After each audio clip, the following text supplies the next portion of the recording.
has been paid for by the ENN podcast. He has a good energy, you guys. Can you feel Sport. excitement? And also, The merchandise, wearing the hats. Is what I'm seeing for real? Chris Wild here live from Lincoln Financial. Yeah, go back. I can't wait till this video's over so I can say his name anymore. Music. Wow. Man, again, and I hate to do this again, but these are goofy. What the hell? What is it? Whoa! What the hell? And more. What's his next book gonna be called? Got you cocksucker! I did not see that coming.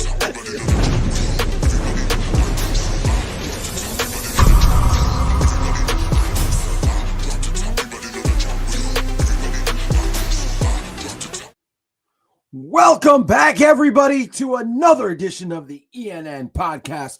I'm professional wrestler Chris Wild. This is ENN Studios at Bar 4133 for the NFC Heavyweight Champions of the World, the Philadelphia Eagles.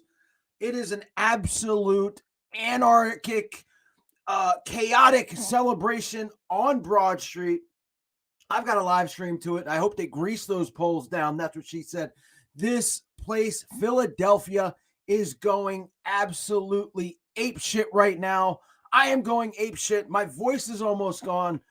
The Philadelphia Eagles did what everyone, even up to this point, there's still people that are just in disbelief that Jalen Hurts and the Philadelphia Eagles with Nick Sirianni could be on their way to Super Bowl 57, their second Super Bowl in 5 years.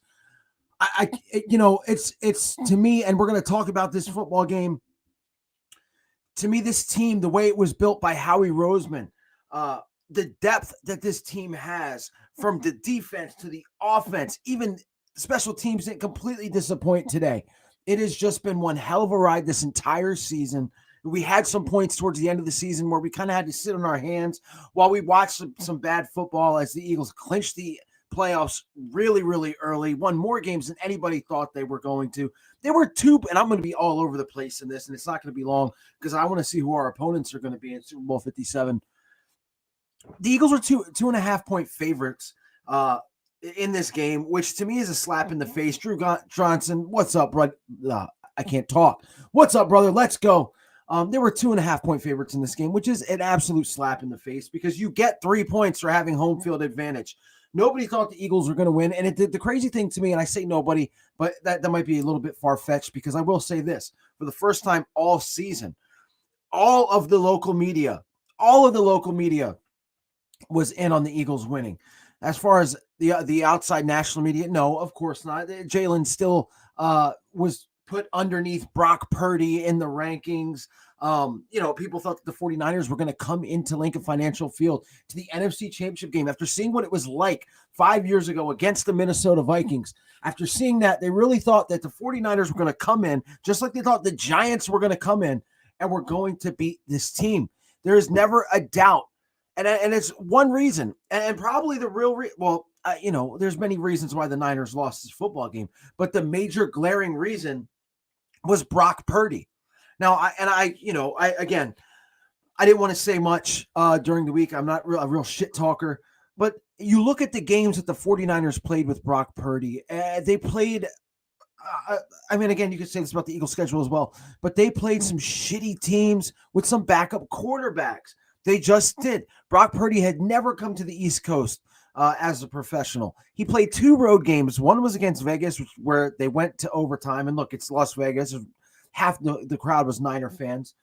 And Seattle with Geno Smith. He did not, which again, a lot of Niner fans in Seattle at this point. He had never been in a situation like this, in an environment like this. You look at his college record. You look at his record was like 10-23 on the road. He was so much better at home. Not to mention this kid, and I say kid because he looks like my son could beat him up. But I say it because, look, a 7th round pick, last pick in the draft, okay? Good, I give him credit for handling and managing the game that Kyle Shanahan wanted to. But as soon as he got punched in the mouth, and it's funny because in the title of this, I put, and yes, victory, Super Bowl, let's go. I put in the title of this live stream, which there's probably 200, 300 live streams right now, maybe more. I put in, I'll get to this. I put into the title, you don't mess with the Rocky statue, because that's what they did. They put Brock Purdy's jersey on Rocky. They made images of posters, Brocky. They really thought that this guy was going to come in here and defeat this defense. And all it took was one punch by Hassan Reddick, knocks him out the game. Look, I'm not a football player. I've taken a lot of hits in the wrestling ring. I see guys like Lane Johnson out there with a torn groin. Everybody's hurting. Brock Purdy hurt his wrist, I guess, and is out the rest of the game, the NFC Championship game. I don't get it. I don't understand it. To me, and then he had to come in because the Eagles knocked out their other quarterback, Josh Johnson, former XFL, former every team in the league quarterback. And he came back in, and of course he couldn't throw the football. I just don't understand it. I don't get it. Is Brock Purdy soft? Because I heard he was going to come in here and he was going to light this Eagles defense up. I heard that Deebo Samuel and Brandon Ayuk and Christian McCaffrey was an absolute beast out there today. Don't get me wrong. I heard this Eagle defense wasn't going to be able to handle this 49er offense. I've given Jonathan Gannon so much shit, man, since he first came here to Philadelphia. Last year, if you watch some of my live streams, right after actually the game that they lost to the Raiders specifically, I mean, I tore him a new one. But what he's done with this defense this year, and again, a lot of it has to do with the talent on this team, has just been incredible. Hassan Reddick, and again, this is a guy that isn't even in discussion for Defensive Player of the Year. You've got to be kidding me. He's an absolute madman. He's a menace. He destroys offensive lines and offenses. Nick Sirianni, I'm happy for a lot of guys. And look, Jalen Hurts, I'll get to him right while he's on my mind. Again, a guy that's just been doubted over and over and over and over and over again. He didn't have a great game today. Now, when he had to make stuff happen with his legs, he did. The 49ers, and again, tip my cap to the 49er defense. They're absolutely everything that they were built to be. The number one defense, even though the Eagles defense might be right there with them after today, if you watch the game. They are everything that they were built to be. Hard-hitting, physical defense. The Eagles found a way to run the ball against them. The Eagles didn't get anything through the air against this team. As the game plan going in was probably to take away the Eagles' big plays. Jalen, again, seemed a little bit off. Pressure was in his face a lot of the game. Bosa was held in check by a hurt Lane Johnson. But other than that, I mean, the offense did what they had to do. They put 31 points on the board. But Nick Sirianni, this is a guy, and I wish, and I'll probably put a video up here. We got 2 weeks of the Super Bowl.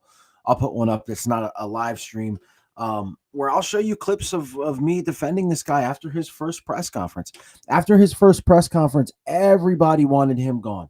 I remember listening to WIP, and I think it was Jack Fritz as a producer said, "Oh, this guy will be done in 2 years. He's not winning anything. He's a goof. This guy's." All because, and again, this is fresh out of COVID. It wasn't even a live press conference. He's looking at faces on Zoom because the guy had a shitty first press conference. It's like, what won't we learn? What like they did the same to Doug. They did the same to Andy Reid. Andy Reid, who's could be one of the best coach if you look in the history of the game next to Bill Belichick. And they tried to run him out of town. They made fun of him last year with the flower power speech. Everything this guy said. Pat McAfee, shout out to Pat McAfee returning at the Royal Rumble yesterday. But Pat McAfee show, they did a parody. Easy for me to say.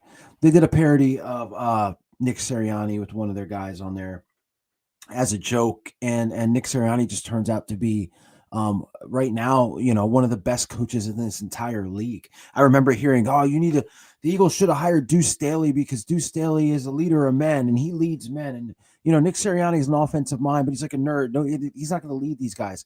These guys absolutely play for Nick Sirianni. And because of that, they're world champ. Well, one more game, they'll be world champions, but they're champions of the NFC. Right. And again, people thought the Cowboys had the best odds, even up to last week. They've got the best odds. And the Cowboys get taken out. The Niners are going to go. People thought the Vikings were going to go. People thought the Giants were going to beat us. This team has absolutely taken out everything that has been said about them. They have just fired away and knocked out every expectation that's been put on them. The goalposts just keep getting pushed back for this Eagle team, and they're going to have a huge test when they go up against rather Kansas City or Cincinnati in Super Bowl 57. I'm just ecstatic, man. And you know what? The crazy thing to me, and I've done this this season sober, where the rest of the football seasons, man, since I was since I was 18. I was about to say I was a kid, but that doesn't work here. Since I was 18, you go to the games, you drink. I remember 2017, I was hammered for the NFC Championship game. Not as bad as the Super Bowl, but I was hammered. I don't even remember. I remember asking my dad today. A shout out to my dad, my daughter, and my son who watched the game with me today. Faith and Owen, Daddy loves you. I even because my dad frequently goes to Puerto Rico.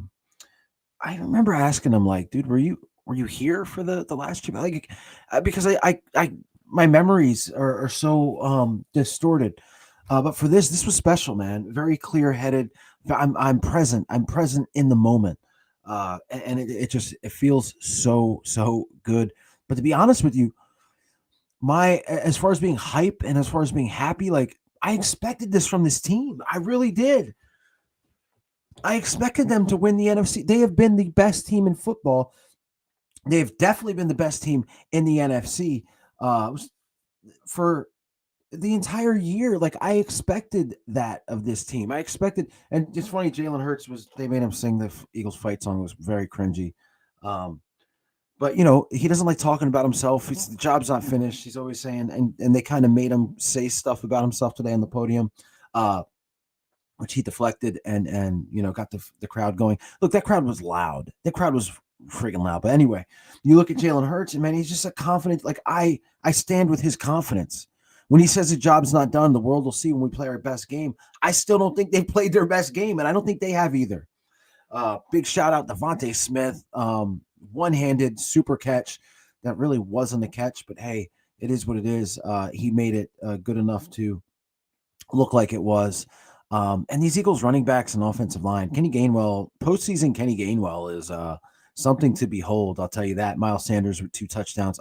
I feel really good for a lot of people, man. I really do. And Drew says, yeah, Jalen can't sing and wasn't comfortable. He wasn't, man. He wasn't, but he had to. He does. And we hadn't seen a lot of Kenny Gainwell in the regular season. Like, last year, Kenny was great. During the regular season, maybe because Miles was having such a good year. But playoff Kenny is it's something else. And I always say that the Eagles, I like how the Eagles 2017 running back room was. You had Jay Ajayi, who's kind of like the Flash, right, of the team. You had Corey Clement, who could kind of do everything, catch the ball real well. And then you had LeGarrette Blount, who was that guy you could get for like the 2 or 3 yards. And it's weird because Kenny Gainwell is a smaller running back, and he's getting those LeGarrette Blount yards. And you said it, man. He runs big. He really does. But I feel good for guys like Jason Kelce, man, who was thinking about retirement. He would think about it for the past 2 years, and something in him said, I'm going to come back. Like, he saw what they were building, and he believed. I made everybody else believe. Again, Jalen Hurts, you got to be happy for him. Lane Johnson going back to the Super Bowl, absolute warrior. And how about Brandon Graham, man? Tears his ACL last year, has a 10-sack year this year, plays every game, has been the heart and soul and the spirit of this defense. Again, he's not in consideration for comeback player of the year. Everyone that is played last year. Eagles disrespected nonstop, and they'll be disrespected in the Super Bowl because I'm sure they'll be underdogs. But you just got to feel good, man. Howie Roseman takes a lot of shit from me. Again, he's burnt down our house and then put it out and then built better houses, if that makes sense. 2000, winning the Super Bowl in 2017, and then everything just kind of fell apart after that, and then kind of rebuilding into what we see now. It's incredible, and it's extraordinary. And again, it's something that, like, it just doesn't happen around here in Philadelphia. And it just doesn't. And the more I think about things that don't happen, I mean, the Phillies were in the World Series, and the Eagles are in the Super Bowl. Like, that's never happened in the same year. I don't believe. Maybe was it 80? Actually, I'm probably lying because that probably happened in 1980, right? But it's a special feeling, man. For the fans, we've put up with some shit, haven't we? We really have. Jalen Reagor picking him over Justin Jefferson, not taking DK Metcalf when we could have. Donnell Pumphrey taking him in a year that had multiple awesome running backs. I mean, we've kind of went through it all, and it's special, man. I also, and I feel another guy I feel good for is Darius Slay. He was on horrible Lions teams forever, and he gets a chance to play on the biggest stage. James Bradbury let go by the Giants, like kind of didn't know where he was going to play. The Giants screwed him over, release him after the wave of free agency in the draft. The guy doesn't know what's going to happen, comes to Philly. He's playing in his first Super Bowl. I mean, I can't say there's so many feel good stories about this football team, and I don't think it's over with. I don't think the feel good stories are over. This you talk about team of destiny. I don't know. I don't know. I think they're just a fucking great team. They're just a great team. And you know, it's we're all very excited over here. I've got some water. This is probably my 15th bottle of water. I got little Chris right here. Little Chris Wild. Shout out to Nicole. Little Chris Wild. He's co-hosting. He's amped up wearing that Shady McCoy jersey. It's where I got little McNabb over here. I mean, dude, we're all in. And I'm gonna say I kind of am almost at a loss for words for what I'm truly feeling right now. But Niner fans, and I'm going to say this to you guys before I get off here. Look, great season. You won 12 in a row with third quarterback. You lost all your quarterbacks in this football game. You guys had a great season. I can't down you for that. D Biggie, what is going on? Let's go. We're going back to the Super Bowl. Super Bowl 57, Philadelphia Eagles. They don't want us there. Nobody wanted us there. Nobody. We're like the guy you have the party, and then that loud dude comes in that nobody wants to see. The guy that's going to steal everybody's girlfriend. That's the Philadelphia Eagles. They tried keeping us out, and we're in. We are in. I forgot what I was saying. I was talking about the Niner fans. Great job, but don't come in. Your biggest mistake was thinking that you were going to come into the link. You were going to take over. That's what I heard. We're taking over. You had your party at Xfinity Live with 35 people. I've seen more excitement at a bingo hall. I mean, you thought you were taking over. It's not happening. That was your mistake. You messed with the Rocky statue. The last team to do that was the Minnesota Vikings, and they haven't been the same since. Brocky, you thought Brock Purdy was going to come in and stand a chance against Hassan Reddick and the Philadelphia Eagles defensive line. He got hit once. They punched him once. Rocky does not get hit once and stay down. Rocky continues to get up and move forward. Brock Purdy moved forward to the bench, right? That's what he did. And he just looks scared. And I'm going to put up a video in my when I do at the bar of the way he looked walking into Lincoln Financial Field. The guy looked scared to death. Biggie says we were supposed to be one and done. That's right. Nick Wright says it every time we're in the playoffs. How does he look right now? At least that's what everyone said. This team was the most disrespected number one seed I think I've ever seen. Well, the true, yes. Just like 2017, man. Number one seed, disrespected.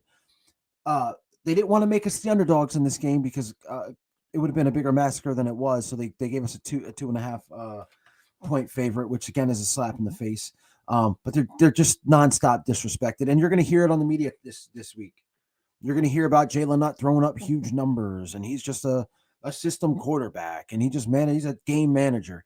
You're going to hear about how the Niners didn't have a quarterback, and that's why they lost. Which, look, yeah, but this is I don't care if Brock Purdy played the whole game.